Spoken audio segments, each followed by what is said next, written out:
Lunes de la 13ª semana del tiempo ordinario.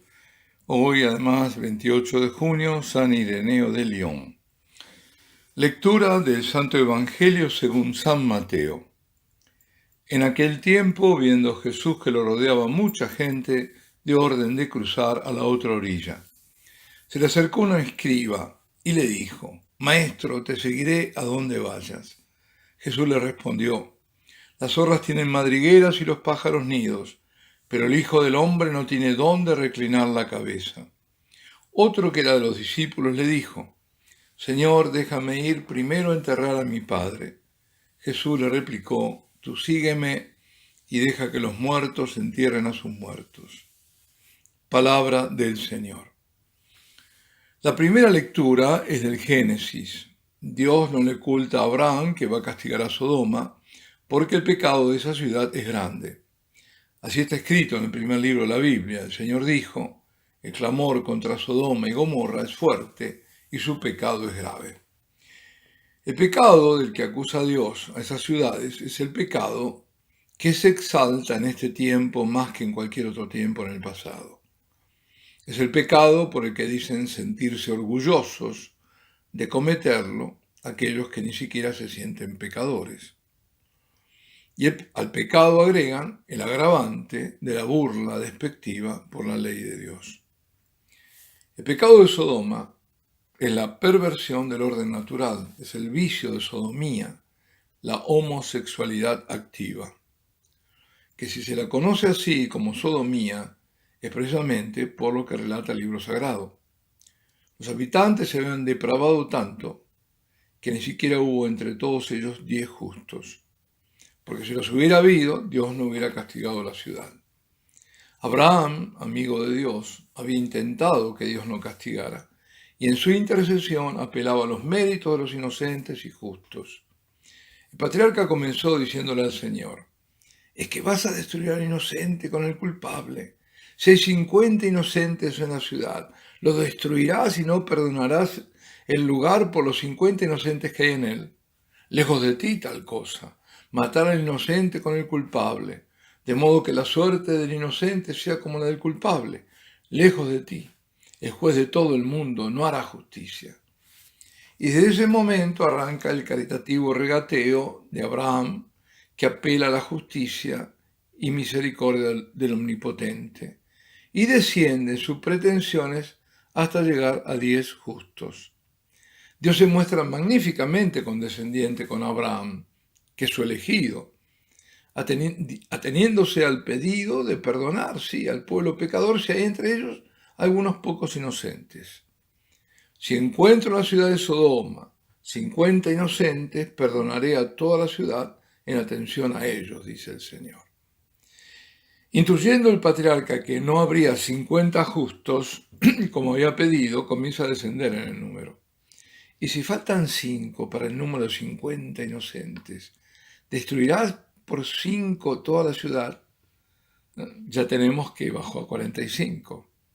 Y a partir de ahí clamará por 40, y luego 30 y 20, y al final le dice Abraham a Dios: «Que no se enfade mi Señor si hablo una vez más. Y si se encuentran 10, contestó el Señor, en atención a los 10, no los destruiré». ¿Y qué ocurrió? Ocurrió que cuando terminó de hablar con Abraham, el Señor se fue y Abraham volvió a su lugar. Así dice la palabra.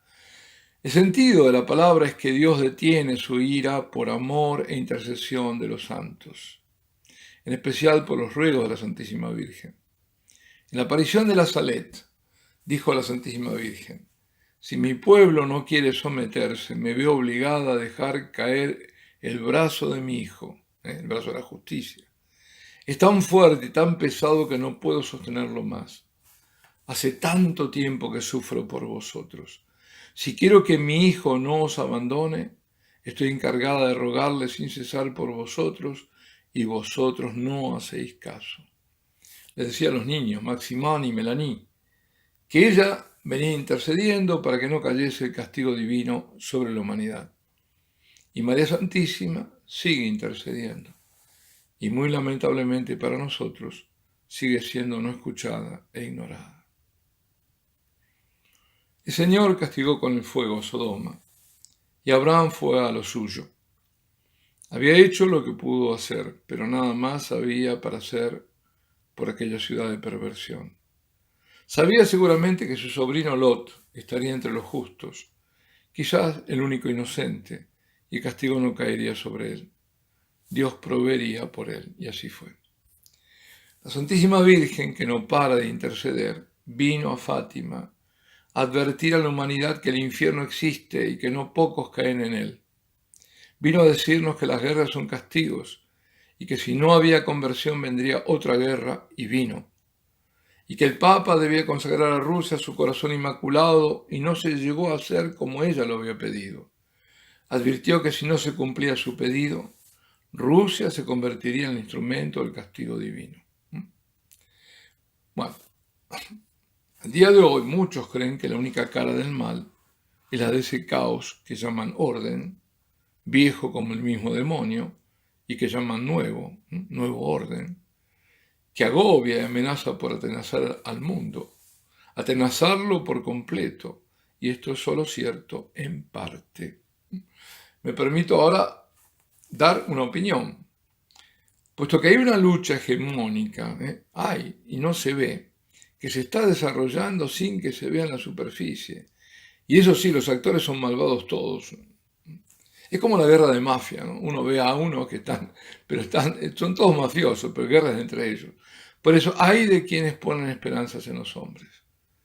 No todos los personajes entraron en la escena. Y si por una parte nada será igual a lo que vivimos hasta el comienzo del 2020, tampoco, creo yo, nada será como parece venir siendo. De cualquier modo, sea como sea, preparémonos para el combate y para mayor persecución, pero sin angustiarnos. Nuestro Señor venció al mundo, a Satanás y a sus obras. En el Evangelio de hoy, cuando Jesús está apartando a la multitud, se le acerca un escriba para decirle que lo seguirá donde él vaya. El Señor, tanto al escriba como luego al discípulo, les dice que seguirlo a él supone el sacrificio con la ofrenda de la propia vida, porque exige dejar toda comodidad y pretensión de haberla. Esa es la respuesta al escriba. Y no dirigir la mirada al pasado, incluso despegarse de afectos que obliguen a por un momento retroceder. Esta es la respuesta que le da el discípulo. Mientras Elías le permitió a Eliseo despedirse de los suyos antes de seguirlo, Jesús, al discípulo que debía enterrar a su padre, le responde: deja que los muertos entierren a sus muertos. Aunque entramos en esto en el plano de las conjeturas, al querer responder a la actitud terminante de Jesús, no debemos apartarnos nunca de la integridad del Evangelio. Jesús es uno y es el mismo que llora ante la tumba de Lázaro, ese que se conmueve al ver pasar al hijo muerto de la viuda de Naín, que llevaban a sepultar. Pues entonces, ¿cómo interpretar la respuesta aparentemente intempestiva del Señor? Bueno, muy probablemente no se trataría de la muerte del padre del discípulo que acaba de ocurrir, que ya estaba muerto, sino del pedido de quedarse con el padre anciano y próximo a su muerte. Quedarse hasta que muere y luego seguirlo. En ese caso, el Señor está diciendo que anunciar el reino y la salvación no es tarea postergable, ni siquiera por una razón atendible en cualquier otra circunstancia. Habrá otros que se ocupen, le está diciendo, porque Dios proveerá para ello. ¿Acaso no dijo que había que ocuparse del reino y su justicia, que el resto vendría por añadidura? Que los muertos se entierren a sus muertos.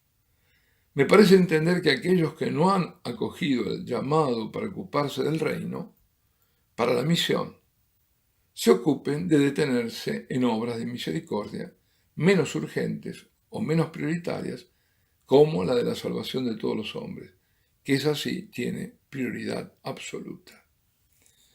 Cuando responde al primero, al escriba, el Señor replica en tercera persona, se llama a sí mismo el Hijo del Hombre. Y este es un título mesiánico, está en el libro de Daniel y también en los Salmos. Aseguran que Jesucristo 80 veces dice que Él es el Hijo del Hombre. Y las distintas veces aparece como amigo de los pobres, enfermos y pecadores, predicador de la buena nueva. Y también así habla cuando anuncia su venida como juez. Cuando venga el Hijo del Hombre, encontrará aún fe en la tierra. Como dije, el título aparece aplicado al Mesías por vez primera en el libro del profeta Daniel. Seguía yo mirando en la visión nocturna, dice Daniel, y aquí que vino sobre las nubes del cielo uno parecido a un hijo de hombre. Y le fue dado el señorío, la gloria y el reino, y todos los pueblos y naciones y lenguas le sirvieron. Su señorío es un señorío eterno que jamás acabará y su reino nunca será destruido. Recordemos que en el proceso que le hicieron los judíos al Señor, el sumo sacerdote le había conjurado para que dijese si él era el Mesías, el Hijo de Dios. Y Jesús le respondió, tú lo has dicho y yo os digo, desde este momento veréis al Hijo del Hombre sentado a la diestra del poder y viniendo sobre las nubes del cielo. Así estaría indicando un reinado sobrenatural de Dios en el mundo relacionado con las profecías del Antiguo Testamento y la restauración de todas las cosas. Y hablando de restauración, hoy celebramos a San Ireneo de León, padre de la Iglesia, oriundo de Asia Menor, autor apologeta que escribió una gran obra llamada Contra los herejes, Adversus hereses, en las que manifiesta muy hondo conocimiento de las herejías de su tiempo y las rebate una a una con gran erudición. Ireneo vivió en el siglo II, en los años 100. Muere creo que por el 190 o por ahí, no, un poquito más quizás. Y fue discípulo de Policarpo, quien a su vez lo fue de San Juan, en Éfeso, el evangelista, ¿no? San Juan el evangelista. Ireneo trata precisamente el tema de la restauración, de la recapitulación de todas las cosas en Jesucristo. Nosotros padecemos la heterodoxia modernista, pero los modernistas no son nuevos, porque son los herejes de siempre. Ved si lo que escribió San Ireneo más de 1800 años atrás, no es hoy válido. En el prólogo de su obra puso lo siguiente. Algunos, rechazando la verdad, introducen falsos discursos y por medio de argucias tratan de engañar a los cristianos sencillos, manipulan el sentido de la palabra divina, mienten sobre el Creador, presumen de un conocimiento, la gnosis, ¿no?, reservado a ellos que los elevan por sobre el Creador, hasta un Padre Supremo que sería por naturaleza desconocido para todos y enteramente desconectado de este mundo. San Ireneo presenta cada herejía, en general gnósticas, para luego rebatirlas mostrando las contradicciones y la oposición a la verdad de la palabra de Dios. Uno de los conceptos importantes es el de recapitulación. Así como Adán por su pecado se hizo cabeza de la humanidad pecadora, así también Jesucristo es cabeza de la humanidad por él redimida. Y lo hizo el Señor por el proceso que se llama San Ireneo de recirculación, o sea, deshaciendo la obra del mal en la que se vio coprotagonista el hombre, ¿sí?, el demonio y el hombre, ¿no? Adán peca desobedeciendo al Padre y de ahí vino la muerte. Cristo obedece al Padre aceptando la muerte. Por eso el Hijo se encarna y así nos da la vida. Es así que el Hijo, encarnándose, recapitula en sí la humanidad pecadora de la estirpe de Adán. Y se hace hijo de Adán, naciendo de María, para poder transformar la humanidad desde dentro. Por eso dice hijo del hombre, ¿no? Y además, por ser hijo de María, se vincula a Abraham y a David, y con ello da cumplimiento a las promesas de Dios al pueblo de la alianza. Por su encarnación, el Señor nos devolvió a su amistad, dirá San Ireneo. Porque de ese momento recapituló en sí todo lo que habría de salvar, de cuánto habíamos perdido en Adán. San Ireneo, como San Justino, antepone Eva a María, pero va más allá que Justino.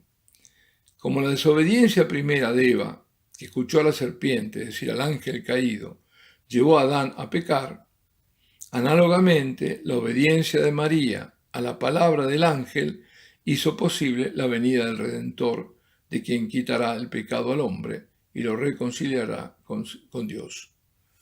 Redentor que tomó la humanidad de María, La obediencia a la Virgen es la condición humana para que el Hijo recapitule a toda la humanidad en sí por el proceso ese comentado de recirculación, como lo dice San Ireneo. Siguiendo el modo inverso de la atadura, se han de desatar los primeros nudos, luego los segundos, los cuales a su vez desatarán los primeros. Es un deshacer el camino de perdición para encontrarse con Dios que salva. Y yendo de la obediencia a la fe, agrega el padre de la Iglesia, lo que la Virgen Eva ató por su incredulidad, la Virgen María lo desató por su fe. Atemos nosotros ahora el mensaje de este día. El mundo, que está peor que Sodoma y Gomorra, será castigado. Y nadie escapará a la purificación, porque esto está muy avanzado ya. La Santísima Virgen intercede por nosotros y nos llama ahora ella, su Hijo, a la profunda conversión y no a una exaltación emocional y adhesión pasajeras. Sepamos que la herejía y la apostasía están en el seno de la misma Iglesia y desde hace mucho. Ahora actúa con mayor fuerza. Sigamos al Señor en la medida del llamado. A unos llamó a seguirlo radicalmente, dejándolo todo. A otros desde su estado particular de vida. Pero todos debemos seguirlo y poner nuestra prioridad máxima en Él. Alabado sea Jesucristo, y la bendición de Dios Todopoderoso, Padre, Hijo y Espíritu Santo, descienda sobre vosotros y permanezca para siempre.